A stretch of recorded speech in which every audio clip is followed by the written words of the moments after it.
It's about 11 a.m. Welcome to the off-grid toilet.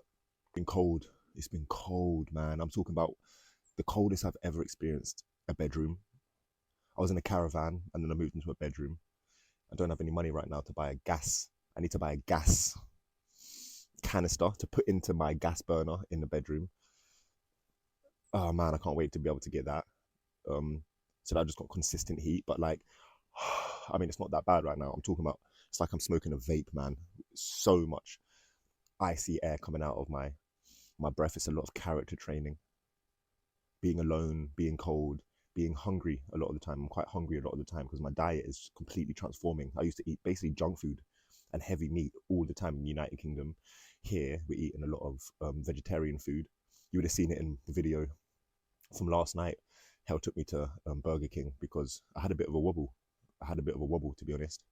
We had like mashed potato and rice, and then the next day, I think the volunteer made mashed potato and something else like cinnamon bread mashed up, and for 2 days it was just like, and I felt rude saying it to Hell, and I told him I hope I'm not being rude here, but it's like, for me it's like baby food. It's like, for me to eat vegetarian food, just how I have perceived it, really, it feels like I'm only eating the side dish. My brain's telling me where's the rest, and so I felt quite depleted. I felt quite unsatisfied with the meals, but also I've been battling with myself because also I have so much gratitude that I even have food in a world where there is war going on, in a world where I'm currently struggling with finances because I've come here with no job.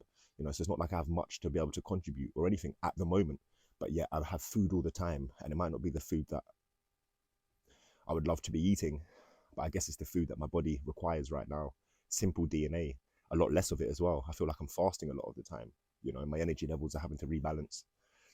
Sometimes I'm quite high energy, sometimes I'm quite low. Sometimes I'm spiritually quite happy. Sometimes I'm in the small me, the lower me. I'm kind of like, fuck the world. Why me? Why am I doing this? What am I really getting at? Why am I doing everything for like the future and for humanity? Why can't I just be selfish and just have my own little thing and just, like I'm battling a lot within myself. A lot of time to think, a lot of time being off the grid. There's no Wi-Fi for a lot of the day, and then we have it back on Starlink. We connect to the world. I connect back onto Instagram, and then I feel so overwhelmed by people sending me so many reels. It's like some people send me 5-6 reels, and I can feel like fire inside me. I'm like, whoa, what makes you think I have the capacity to open up my energy to all of your reels? But I realize it's because I haven't been online for a few days and people keep on sending things that they think I would resonate with, and it's quite overwhelming. And if you're one of the people that send me reels, I'm not saying stop, but Jesus, like, if I haven't answered the first one, there's no point sending the second. I'm finding being back on the grid actually quite overwhelming, and I don't really want to be on it specifically. I quite like being here, turning off the internet and knowing no one can contact me. I've got just like right now I'm reading a book, Astrology Made Easy by Yasmin Boland, and I'm learning about how to read my birth chart, and I'm starting to learn about the different houses and the cusps and all of these different things, and the zodiac. And it's just by being in the stillness that I can start to like just study, and there's so much, like, everyone's talking about the UFO sightings in New Jersey and Indigo. What do you think about this and that? And what do you think about P. Diddy? And what do you think about Jay-Z? And I just say, when you start vibrating at a different level, I don't even want to be part of the dualistic battle, the game that's the war that's taking place, the spiritual war that's taking place. And everything starts to just come to the surface. It's things that I've been trying to speak about and talk about for a decade and more. So I don't even really want to, my soul has obviously taken me out of that vibration car. I don't want to be sitting there talking about P. Diddy and Jay-Z, because I was trying to tell people from time ago, I lost my career trying to explain how it's a deeply pedophilic human trafficking situation where there is so much injustice, rape, and human trafficking and sexual abuse. Yeah, so to me it's boring, it's old news. I'm here now building the new paradigm instead of like watching the old paradigm crash and burn, and also trying to help bring it down, which is definitely a stage that I was at. Now it's about actually anchoring in the vibration of where we're heading towards, and I guess I need the stillness, the solace, and the grace to be able to discover who I am, go on the warrior's journey, allow the shadow within myself to come up, recognize the evils within myself.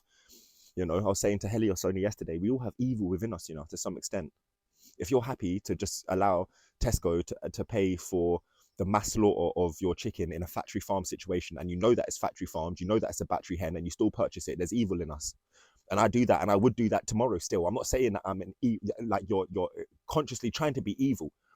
But these trousers, I bought these are my favorite parachute trousers. I bought them from Primark. I know for a fact in Primark, someone had to suffer most probably for the production of these trousers, and I bought them happily. That means there's something within me that still has evil, because there's people that live off grid here, they won't even purchase anything if it's got a barcode. They live so self-efficient and don't take nothing from Babylon. And you know, the minimal things that they're taking in this capitalistic system, yeah. And it makes me realize how much evil they've eradicated out of themselves potentially. How much are they willing to face themselves? If you're celebrating Christmas this year, to me, and you don't have to, but I'm like, this is acts of evil. A satanic false Christian holiday. And people, yeah, but you know what, because it's about family though, and it's just nice. So it's like, so what, imagine if Santa Claus was a straight out paedophile, yeah, which is one of the stories of him, and he's fucking torturing these children.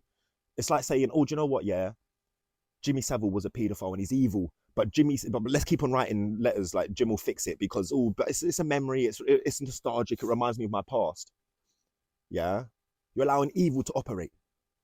So anyway, these are just some of the conversations I've been having. I've got evil in my bloodline. I've got colonizers in my bloodline, most probably. Do you know what I mean?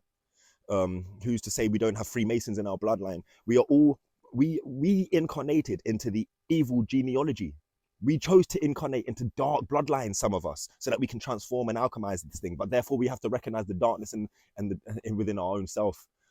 You know, come to love it, alchemize it, transform it, communicate about it. You know. So anyway, these are some of my thoughts. We're about to go on to Goff's now to collect, hopefully, the Butsudan, which should be finished now. And we're going to go into store. We're going to go into town on the grid. There's a shop called the China Store. I'm not being racist. It's literally called the China Store. They sell everything from lighters to tiles for your kitchen and sofas and Buddha statues and everything in between. And we're going to buy some plastic sheets to put into Hell's bedroom windows and hopefully make a slightly more heat sealant situation. So let's go.